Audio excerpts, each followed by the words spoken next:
Machiavelli warned that the most dangerous men weren't the strongest. They were the ones who won before anyone even knew a fight had started. He spoke of a rare kind of mind, people with cunning so sharp it lets them stay 2 steps ahead. He called it the law of hidden advantage, the skill of moving first while making others think nothing has begun. Masters of this law could sense a rival's plans, bend rules without leaving a trace, and hide ambition behind politeness. They could read masks, spot betrayals, and strike with timing so perfect the enemy never saw the wound coming. But it was a dangerous gift. Such men drew envy and suspicion. They lived in isolation, always watching their backs. Not because they were reckless, but because foresight itself creates enemies. Machiavelli understood that survival in this world depends not on fairness, but on cunning, and he observed that those who insisted on playing by rules written by others were destined to be ruled, humiliated, or destroyed. Men speak of honor as if it were a shield, yet he saw honor as a mask that concealed weakness. A ruler, a commander, or even a merchant who insists on moving slowly and honestly will find himself overtaken by wolves who smile while they sharpen their knives. The world rewards not the man who waits patiently in line, but the one who finds a way to cut through it, unseen, undetected, and unapologetic. To be ahead is not simply to move faster, it is to understand that the game itself is rigged, and the clever man is the one who learns to bend the rules without ever being caught in the act. History offers endless proof of this truth. Cesare Borgia did not rise because he respected the boundaries of others. He rose because he knew how to anticipate moves before they were made, how to appear loyal while preparing betrayal, how to seem merciful while plotting destruction. Men feared him, envied him, and even admired him because he held the gift of foresight sharpened by ruthless will. Those who hesitated to use deception fell under his heel, muttering about fairness as their power was stripped away. In Florence, Machiavelli watched men cling to honesty as if it would save them, only to see them drowned in their own purity. He learned that speed without disguise was dangerous, but speed combined with disguise was invincible. Cheating, in the sense he describes, is not always the crude act of theft or fraud. It is the subtle art of seeing the board from above, while others see only the square beneath their feet. It is the choice to mislead an enemy into believing he has the upper hand, while his own advantage rots away in silence. It is a general spreading rumors of retreat only to ambush when his opponent advances. It is a prince feigning weakness to invite false allies closer, then discarding them when their usefulness is spent. The masses believe they are winning by playing the obvious game, yet the cunning know that true mastery comes from altering the game itself, while others are blind. He warned that those who trust appearances are already defeated. To move ahead of the others is not only to act first, but to make others think they have acted first, while you quietly remove the ground beneath their feet. The Florentine court was filled with courtiers who smiled at each other while waiting for daggers in the dark. The ones remembered are not those who followed every law, but those who broke them at the right moment, with precision so flawless that their crime became confused with destiny itself. What men call luck is often the victory of one who dared to bend truth before the others even suspected a lie. Machiavelli's words echo a deeper warning. Men admire honesty only when it costs them nothing, but they reward cunning because it delivers results. A general who wins by trickery is praised. A ruler who expands by deception is celebrated. A merchant who prospers by manipulation is envied. They may curse him in whispers, but they cannot deny his superiority. To always be ahead requires more than ambition. It requires a willingness to soil one's hands, to smile in public while conspiring in private, to make peace with hypocrisy as the true language of power. The man who refuses this truth may preserve his innocence, but he will also preserve his irrelevance. Consider the dangers he listed for those who lag behind. Danger 1. The naive man who reveals his intention too soon, exposing himself to envy and sabotage. Danger 2. The hesitant man who waits for perfect fairness, only to be overtaken by rivals who invent their own definitions of justice. Danger 3. The rigid man who refuses deception and so becomes the easiest to deceive. These are the men Machiavelli pitied and despised, not because they lacked virtue, but because they lacked the courage to weaponize reality as it truly is. To live in illusions is to invite ruin. To live in calculation is to command it. The lesson he draws is brutal yet liberating. To be ahead, even by dishonesty, is not a shameful act but a necessary one. For in the struggle of survival, the world remembers not who played fair, but who stood victorious. The righteous man may be praised in sermons, but his bones will rot in the earth, while the cunning carve empires. Machiavelli urges his listener to cast away childish notions of fairness and to embrace the cold fact that men respect strength, fear deception, and forget morality in the face of results. To cheat well is not to betray others, it is to betray the illusions that others cling to see the world with eyes unclouded by fantasy, and to seize advantage before it is noticed. To remain ahead, one must master the rhythm of concealment and revelation, for power thrives in shadows more than in light. Machiavelli observed that men reveal too much of themselves out of vanity, hunger for approval, or the foolish belief that transparency makes them trustworthy. Yet every secret surrendered is a weapon handed to an enemy. To cheat is not merely to deceive, it is to understand that information itself is the battlefield, and the one who controls what others know controls their destiny. In the courts of Florence, he saw reputations rise and fall not by virtue but by rumor.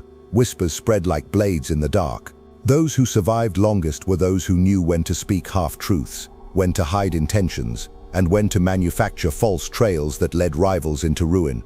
Consider the general who marches his army through open fields, declaring every move as if inviting applause. He is slaughtered before the battle has even begun. Compare him to the commander who releases false messengers, tricks scouts with phantom camps, and attacks not where his enemy expects but where he is weakest. Victory comes not from strength alone, but from forcing one's opponent into blindness. Machiavelli's lesson is clear. Deception is not an act of dishonor, but an instrument of survival. Those who cling to the illusion of playing fair are not noble, they are prey, waiting for the cunning to devour them. Machiavelli's pen carved examples from history to sharpen this truth. Savonarola, too honest and too loud, revealed every thought he carried, and for this he burned. He believed purity alone would protect him, and instead it drew his enemies to his throat. Cesare Borgia, by contrast, cloaked his intentions, striking when least expected, forging alliances he never intended to honor, and discarding them once their usefulness had expired. The difference between the two was not fortune but foresight. One exposed his ambition too soon and perished, the other masked his ambition until it became irresistible, and through that disguise carved his place in history.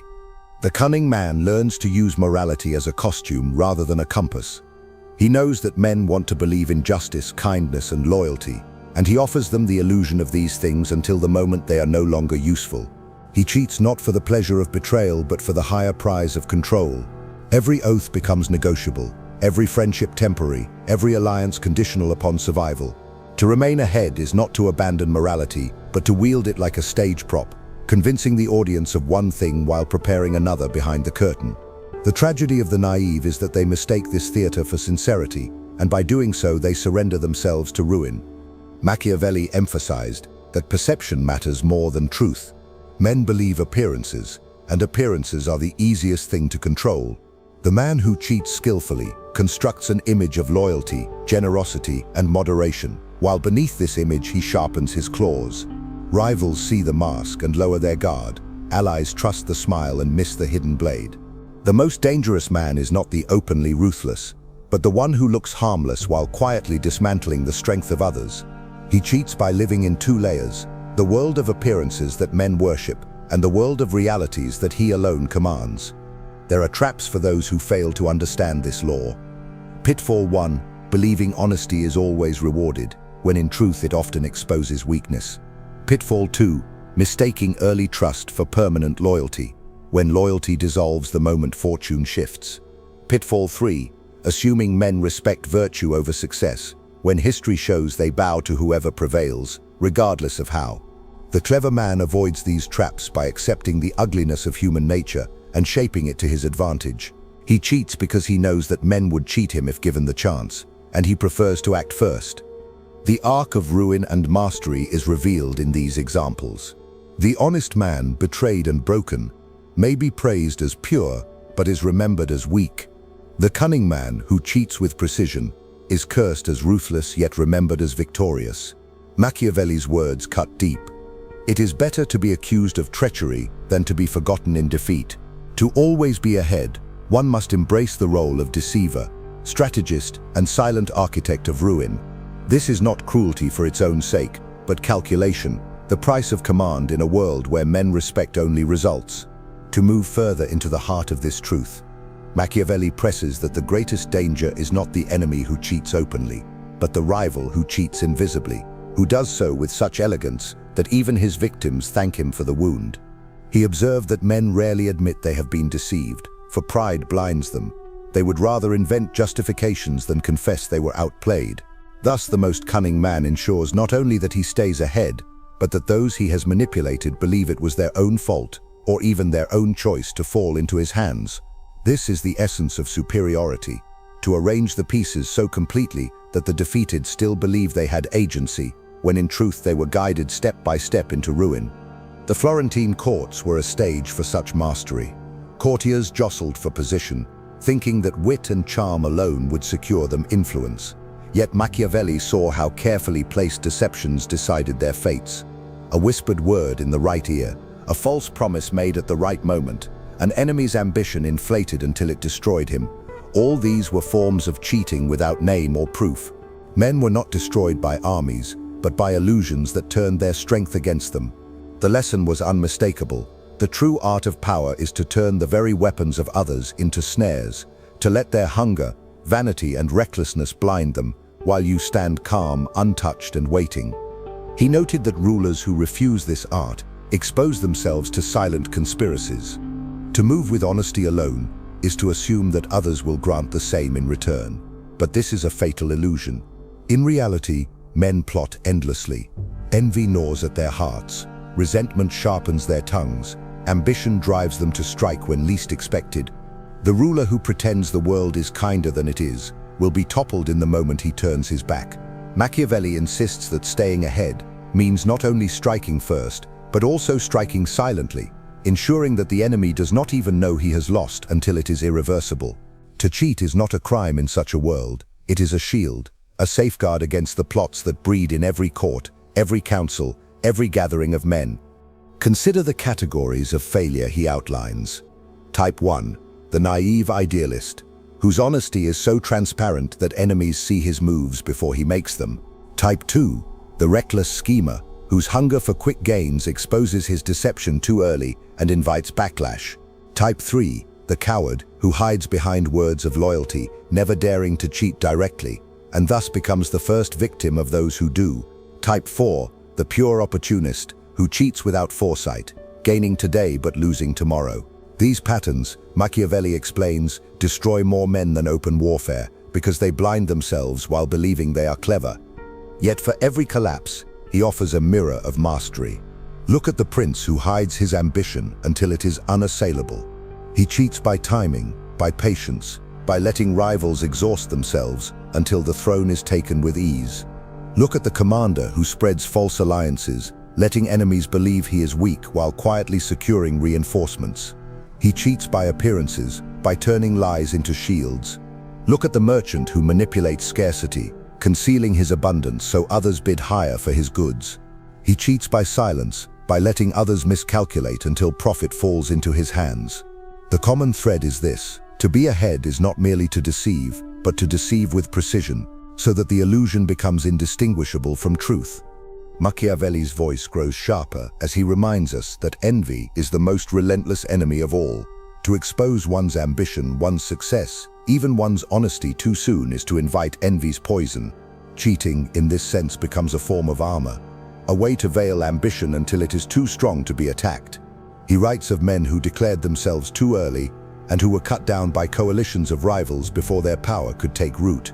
By contrast, the cunning prince grows in shadows, disguising his rise beneath masks of humility, loyalty, or weakness, until his strength is beyond question. At that moment, envy becomes powerless, for the deed is already done, the throne already taken. And so the rhythm of this philosophy emerges. Men who cling to honesty will be betrayed. Men who cling to fairness will be cheated. Men who cling to appearances without substance will be exposed. The ones who survive, the ones who dominate, are those who embrace deception as necessity, who wield cheating not as desperation but as strategy, who understand that to always be ahead is to always be unseen until the decisive moment. Power belongs not to the moral, not to the fair, but to the calculating. This, Machiavelli declares, is the law written in blood, repeated across centuries, waiting for those ruthless enough to obey it. The man who cheats with mastery does not rely on chance.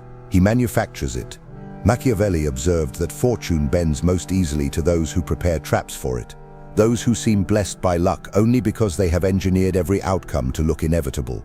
The weak call it fate when they are outmaneuvered, but the cunning know that nothing is more predictable than the greed, fear, and vanity of men. To be ahead of others, even by dishonest means, is to learn these weaknesses intimately and to exploit them without hesitation. He saw this truth in every corner of power, in the courts, in the fields of battle, in the marketplace where merchants bled each other dry.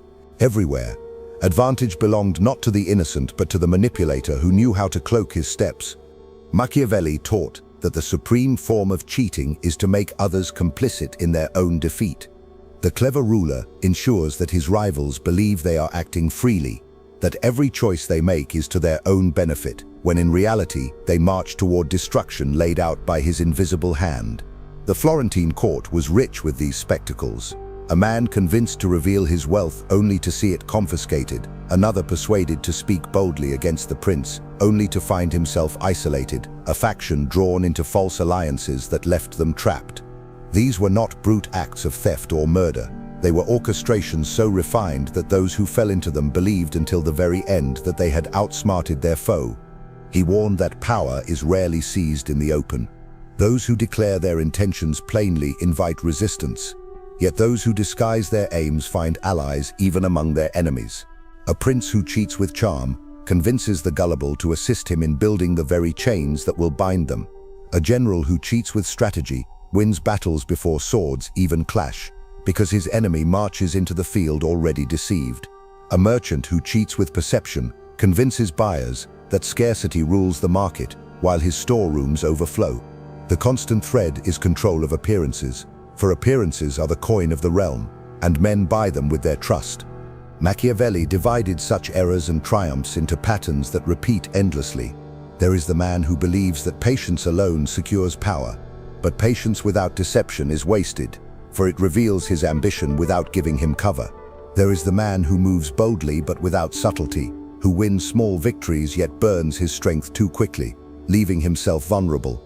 There is the man who thinks loyalty protects him, forgetting that loyalty is the most fragile bond, easily broken when envy whispers.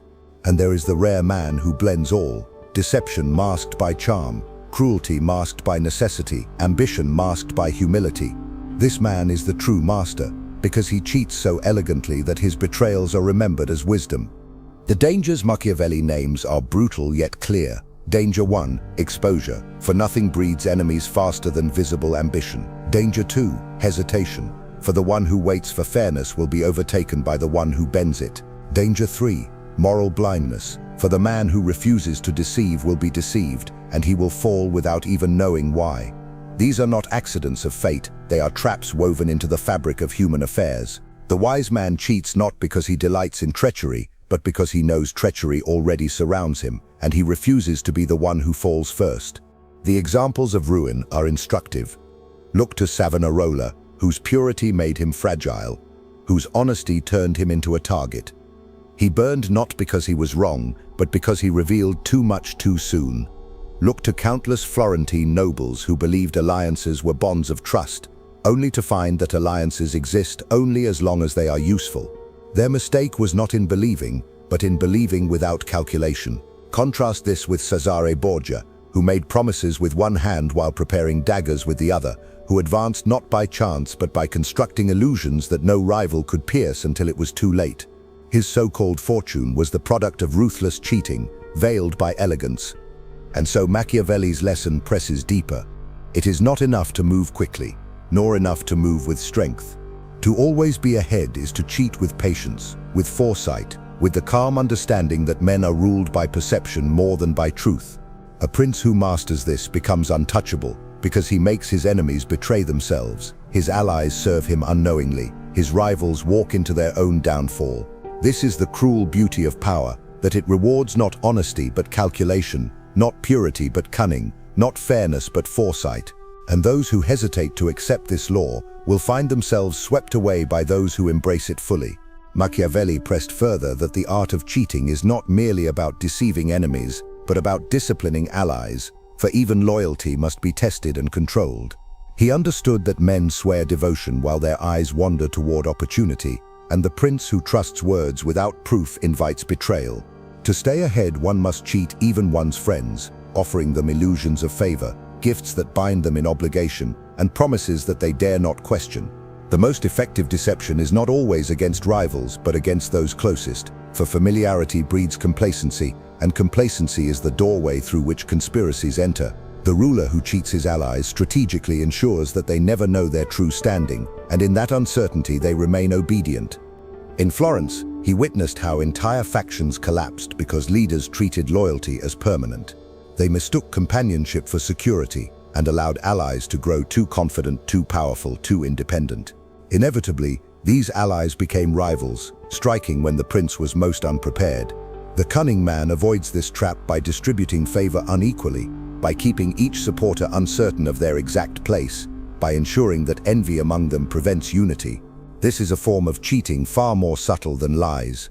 It is the cheating of expectations, the manipulation of human desire so that no one ever feels fully satisfied, and thus no one ever dares rebel. On the battlefield, cheating takes on another form, the manipulation of time.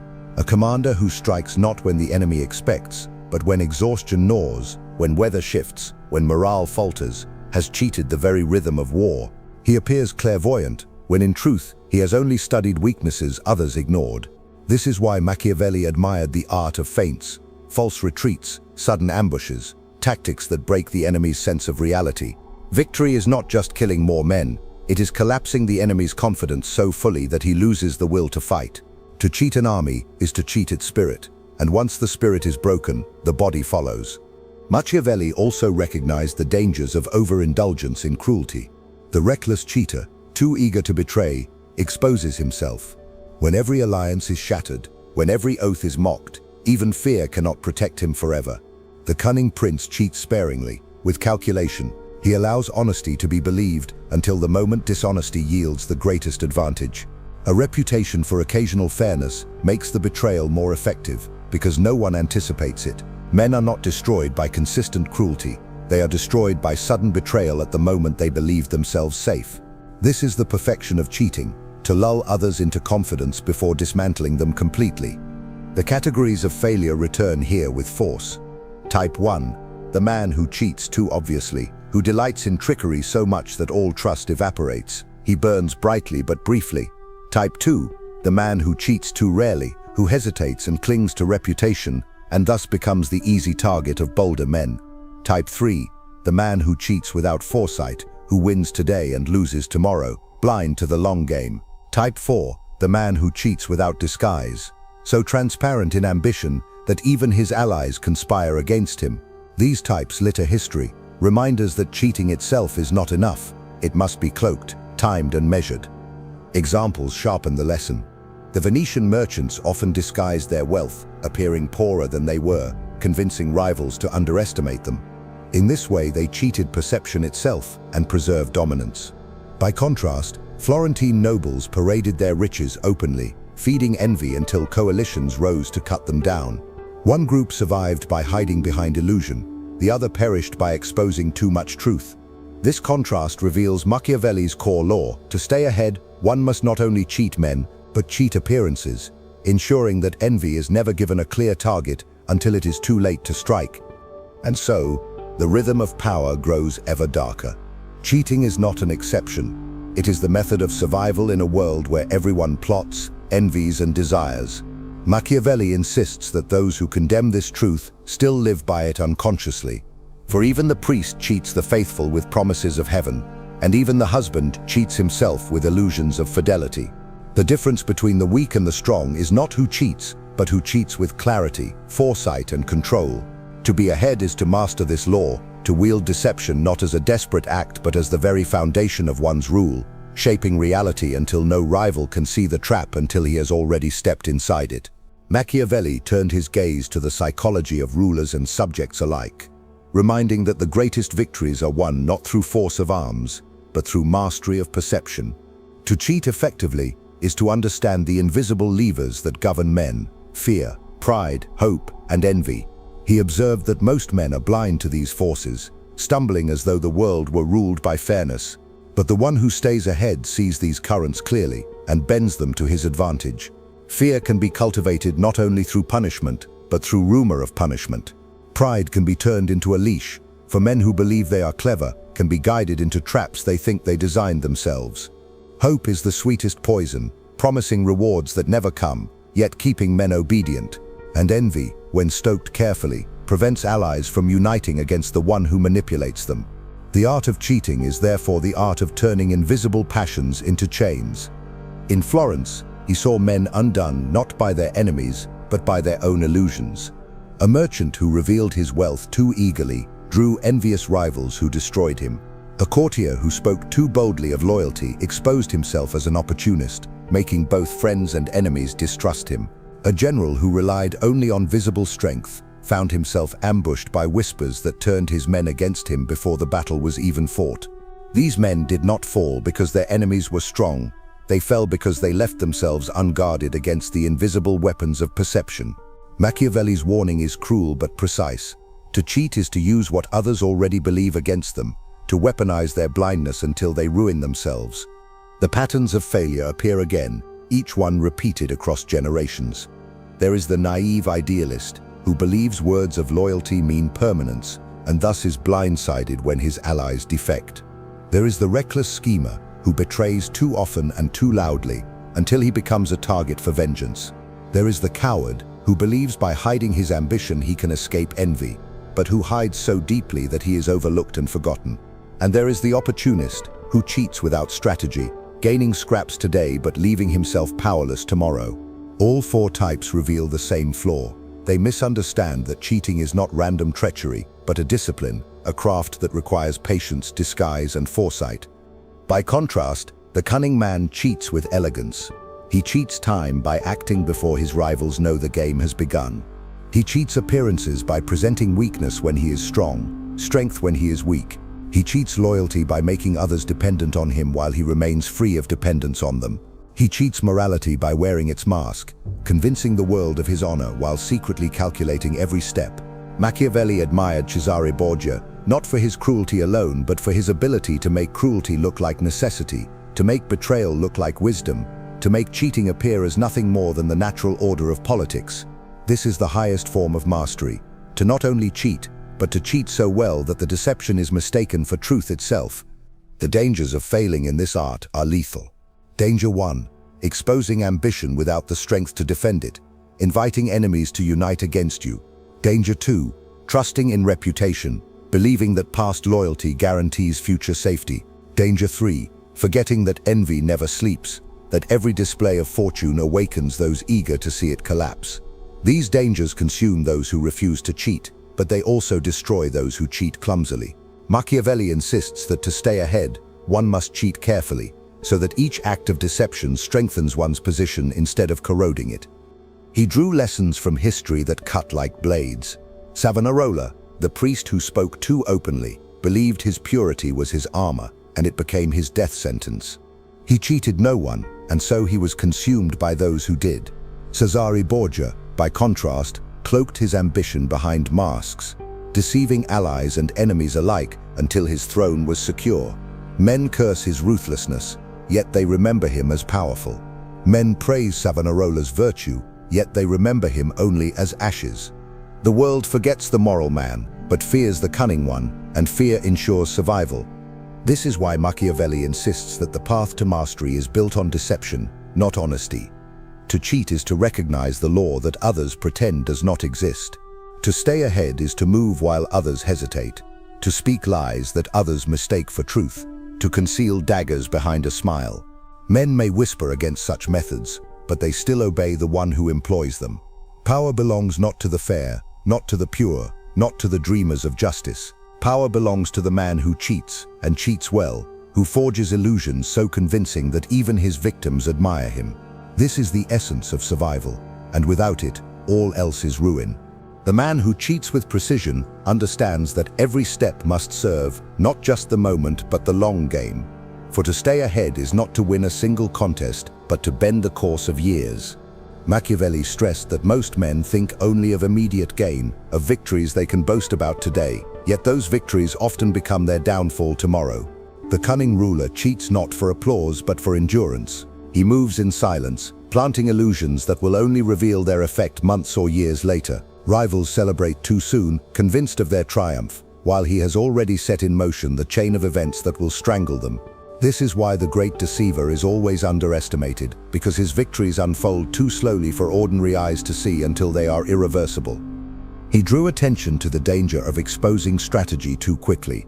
The impatient man cheats openly, believing clever tricks alone will secure him dominance. Instead, his pattern becomes visible, and men adapt to it. They come to expect his betrayals, they unite to resist his moves, and soon his weapon turns dull. The master deceiver avoids this by varying his methods, by weaving truth into lies, by occasionally allowing genuine loyalty to appear, only to withdraw it when the timing brings maximum destruction. To cheat effectively is to keep others off balance, never certain of what is true, never secure in what they believe. A ruler who achieves this ensures that no coalition can form against him, because confusion itself becomes his strongest ally. The categories of error repeat like lessons written in blood. There is the idealist who cannot bring himself to cheat at all, and so is swallowed by envy and betrayal.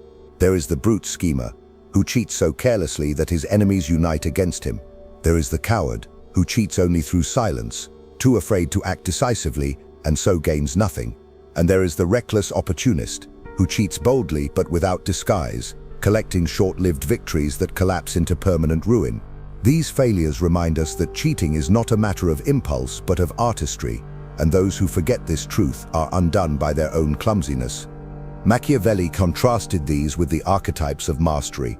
The prince who cheats by timing, waiting until his rivals are distracted or weakened before delivering betrayal.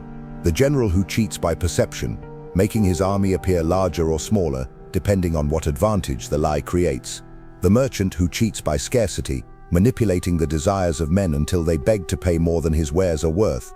These are not crude acts of dishonesty but disciplined strategies, honed like weapons and wielded with calm precision. To stay ahead, one must embrace deception, not as a single trick but as a philosophy of survival, shaping every decision until no part of life is untouched by calculation. Machiavelli sharpened his warning by pointing to envy, the shadow that follows every display of strength. A ruler who cheats poorly allows envy to build before his power is secure, drawing coalitions eager to topple him. A ruler who cheats wisely disguises his ambition until envy has no power to strike. He may even invite pity, convincing others that he is too weak to be feared, until the moment arrives when his strength can no longer be challenged. This timing is the essence of cunning, to allow rivals to believe they are safe until their ruin is beyond reversal. It is not merely deception of facts, but deception of destiny itself. The dangers for those who misstep are brutal. Danger 1, revealing the truth too soon and being destroyed before one's foundation is secure. Danger 2, believing allies remain loyal after their envy awakens. Danger 3, forgetting that perception can change faster than reality, and once perception turns, power slips like sand through the fingers. These dangers mark the graves of princes and commanders alike, for power does not forgive those who miscalculate appearances. The cunning man avoids these deaths by never revealing more than is necessary, by keeping masks ready for every occasion, by never allowing his rivals to see the full extent of his reach. He illustrated the lesson with lives that stood as warnings. Savonarola exposed his vision too openly, proclaiming purity without force, and was consumed by flames. His failure was not in his ideals but in his refusal to cloak them. Cesare Borgia concealed cruelty with elegance, ruthlessness with charm, and by doing so stretched his survival far beyond what fortune alone would have granted him. Men curse Borgia's name, but they still speak it. Men praise Savonarola's faith, but they do so only when recalling his ashes. Such is the choice before all men who desire power, to be remembered as feared or to be forgotten as pure. And so Machiavelli's voice cuts deeper. To always be ahead is to embrace deception as the only law that governs survival. Cheating is not an act of desperation, but the essence of rule itself, the dividing line between those who command and those who are commanded. To deny this law is to walk blindly into the jaws of envy and ruin. To accept it is to rise above the illusions of fairness, to see the world as it is, and to bend it toward one's own survival. Power belongs not to the just but to the cunning, not to the faithful but to the deceiver, not to the dreamers but to the architects of illusion. This is the stage upon which men fight, and only those who cheat with mastery will endure upon it. Machiavelli pressed that the highest refinement of cheating is not merely in deceiving men about your actions, but in deceiving them about your nature. To stay ahead, a prince must not only conceal his intentions, but fabricate an entire character that others will mistake for truth. Men crave certainty. They long to believe they know the essence of their ruler, their general, their merchant. The cunning man gives them this certainty, but only as a mask. He wears the face of loyalty, generosity, piety, or humility, knowing full well that these are costumes, stage props in the theater of power. Behind them, he conceals calculation and ruthlessness. To cheat men at the level of appearances is one victory. To cheat them at the level of identity is supremacy, for it ensures they no longer question anything he does. He observed how rulers who failed in this craft condemned themselves. The naive idealist refuses to wear a mask at all, exposing himself in naked honesty, and is torn apart by envy and suspicion. The reckless schemer changes masks too often, betraying himself through inconsistency. The coward hides behind the mask of silence, and in doing so erases himself from relevance. The opportunist cheats without discipline, shifting personas without foresight, and eventually finds himself despised for his transparencies.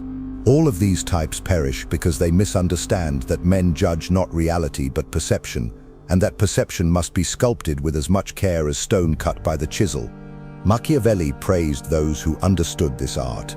A prince who appears merciful while secretly crushing his enemies creates the illusion of justice. A general who appears cautious while secretly preparing bold ambushes convinces his rivals that they are the ones who dictate the pace. A merchant who pretends to be poor while hoarding wealth convinces his competitors to overextend themselves. These men cheat reality itself, shaping what others believe until those beliefs become shackles. Their enemies collapse not because of brute strength, but because of illusions so persuasive they cannot be escaped. To always be ahead, one must not only deceive with words, but with the entire image one projects to the world. He reminded that men do not admire what is real, they admire what they can see, and what they can see is easily manufactured. A ruler may be cruel in private, yet if his cruelty is cloaked in rituals of mercy, he is praised as virtuous. A commander may be reckless, yet if his recklessness is hidden beneath staged caution, he is seen as wise. A merchant may bleed his rivals dry, yet if he presents himself as modest, he is envied rather than despised. The true genius of cheating lies not in simple lies, but in constructing a false world so complete that men believe it, even as it destroys them. Machiavelli named the dangers for those who neglect this mask. Danger 1, assuming that virtue itself is enough, forgetting that men judge by appearances, not by substance. Danger 2, overindulging in deception so crudely that it becomes visible, turning admiration into distrust. Danger 3, clinging too tightly to a single mask, so that when the situation shifts, the mask no longer fits and the man is revealed. These dangers explain why so many rulers, merchants, and commanders rise quickly only to collapse. They did not fail in strength or fortune, but in their inability to sustain the illusions that shielded their ambition. He contrasted ruin with mastery through vivid examples. Savonarola clung to purity as his identity, rejecting every mask, and was destroyed when his honesty turned into a noose. Cesare Borgia crafted himself as merciful when mercy suited, ruthless when ruthlessness was needed, pious when it won him allies, irreligious when it freed his hand. His enemies never saw the man himself, only the masks he wore, and by the time they suspected the truth, their destruction was sealed. One was remembered as a fool, consumed by his own ideals, the other as a master of calculation, feared even beyond death. And so the lesson grows sharper. To cheat at the level of action is survival, but to cheat at the level of character is dominion. Those who remain ahead in this world do not merely lie, they invent themselves as myths, as figures larger than truth, so that men submit not to the man, but to the illusion he embodies. Machiavelli's words strip away every comfort that honesty protects, that virtue triumphs, that sincerity secures loyalty. None of these are laws of power. The only law is deception wielded with artistry. To cheat well is to live beyond the reach of envy, suspicion, and resistance, for those who oppose you are blinded not only by your words, but by the very image they believe you to be. Machiavelli pressed further that the true cunning man cheats not only individuals but entire systems, bending laws, customs, and institutions until they serve his hidden will. To stay ahead is not merely to deceive a rival, but to rearrange the very structure of power so that deception becomes invisible, indistinguishable from order itself. A prince who achieves this cheats without effort, for his rivals cannot tell where fairness ends and trickery begins. He understood that men are slaves to tradition, to ritual, to the illusion of continuity, and the ruler who manipulates these illusions cheats generations at once. He may cloak tyranny in the language of liberty, cruelty in the name of justice, betrayal in the guise of reform, and the people, desperate for symbols they recognize, will embrace their chains as progress. In Florence, he watched ambitious men attempt to seize power directly, and he watched them fall. They relied on brute force or open conspiracies, and though they frightened their rivals, they exposed themselves too plainly. By contrast, those who moved with masks succeeded longer, embedding their ambition within the structures of the city itself. They cheated elections by controlling whispers. They cheated courts by turning judges into allies. They cheated religion by bending sermons to their favor. The weak call this corruption. Machiavelli called it foresight. For once deception is woven into the law itself, it is no longer recognized as cheating, but as the natural order of things. He emphasized that the most effective deception is systemic, because it outlives the deceiver. A general who cheats a single battle may win glory, but a ruler who cheats the expectations of his people reshapes an entire era. The idealist fails here, believing that institutions are sacred and that playing within their rules will protect him. The reckless schemer fails by assaulting institutions openly, provoking resistance before his power is mature. The coward fails by retreating into obedience, disappearing into the machinery he might have controlled. And the opportunist fails by using institutions only for short-term gain, leaving himself exposed once their weight turns against him. All four missteps prove the same law. To cheat men is clever, but to cheat their systems is to dominate them completely. The archetype of mastery stands in contrast. The prince who cheats customs by slowly reshaping them until men forget they were ever different. The commander who cheats treaties by signing them with one hand and preparing betrayal with the other, yet cloaks the treachery in the language of necessity. The merchant who cheats markets by cornering supply, yet presents himself as a benefactor of prosperity. Each of these men cheats not only rivals but the framework within which rivals thought they were safe. This is the highest art, to alter the boundaries so thoroughly that no one notices until the cage is closed. Machiavelli named the dangers of failing to wield this systemic deceit. Danger 1, clinging to honesty while others write the rules, becoming a prisoner in a game rigged against you. Danger 2, moving too quickly in reshaping systems, awakening suspicion before control is secure. Danger 3, underestimating envy, not only among men but within institutions, for a rival faction may poison laws as swiftly as an individual strikes with a dagger. These dangers destroy rulers who forget that institutions are as treacherous as men, and that cheating them requires patience as well as boldness. He offered examples to mark the difference. Savonarola sought to purify institutions with honesty, believing reform would shield him, and was crushed when the structures he tried to cleanse turned against him. Borgia, however, inserted his will into every corner of governance, reshaping councils, laws, and alliances until no distinction remained between the state and his own ambition. One perished because he refused to cheat the system, the other endured because he made the system itself his disguise. History forgets the idealist reformer, but remembers the manipulator who left his fingerprints on every law and every alliance. Thus, the lesson sharpens into inevitability. To always be ahead, one must cheat, not as a thief in the night, but as an architect of reality itself.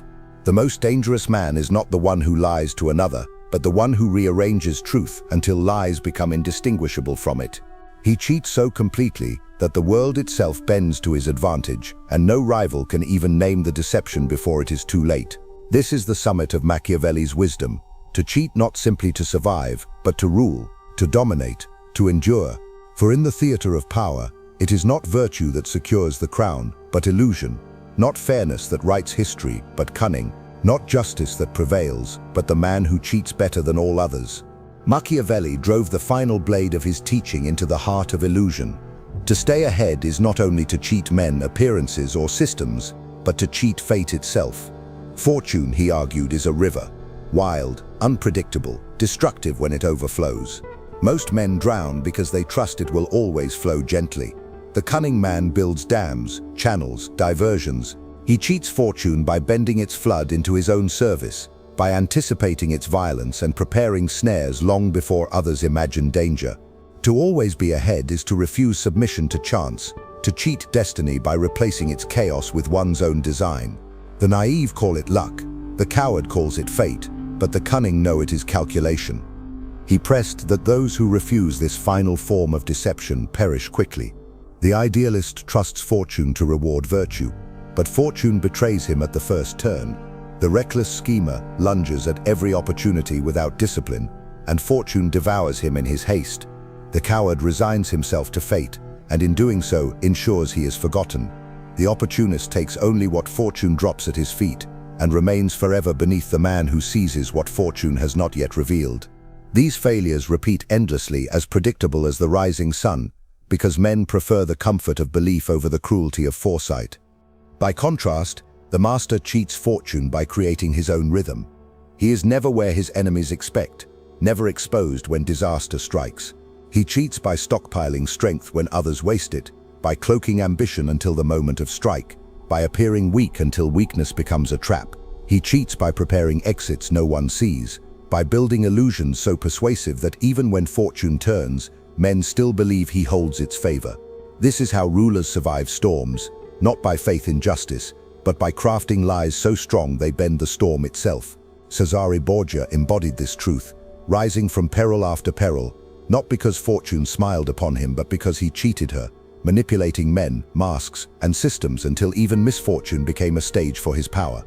The dangers of neglecting this law are final.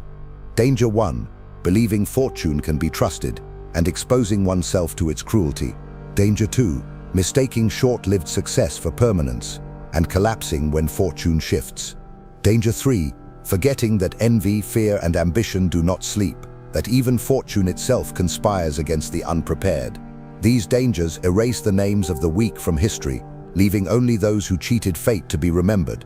Machiavelli insisted that men may curse cunning, they may whisper of treachery, but they kneel before results, and results belong to the deceiver who dares to step beyond illusions. Examples stand eternal. Savonarola, who waited for divine fortune to shield him, found only fire. Borgia, who built fortune with his own hands, carved a throne from chaos. The priest trusted fate and perished. The prince cheated fate and endured. Machiavelli's words echo like a dirge for all who believe fairness will save them. Fairness is the lie men tell themselves to excuse their ruin. Survival belongs to those who cheat not once, not occasionally, but as a way of life, until deception and foresight are indistinguishable from breath itself. And so the lesson closes, not with comfort, but with steel. To always be ahead is to abandon illusions, to embrace deception as necessity, to cheat men, systems, and fate without hesitation. Power is not the prize of the honest, but of the cunning. History is not written by the virtuous, but by the deceivers, whose masks became reality. Survival is not granted to the just, but to the strategist who cheats better than all others. This is the world Machiavelli revealed, brutal, cold, unyielding. And in that world, only one law stands unbroken: always be ahead, even if you must cheat. If you've made it this far, it's because a part of you already knows this truth. Fairness is a mask, and those who cling to it are the first to be devoured. To survive, to rise, to rule, you must be willing to move unseen, to cheat the game itself while others are still learning its rules. Now tell me in the comments, are you ready to soil your hands, to wear the mask of virtue while sharpening daggers in silence? Are you willing to accept that survival belongs not to the honest, but to the cunning? If this message touched you, if it made sense, write in the comments, "I stay ahead." Let's see how many here are truly ready to abandon illusions for power. And don't forget, keep watching the next video, it's important. Much more than you imagine. See you there.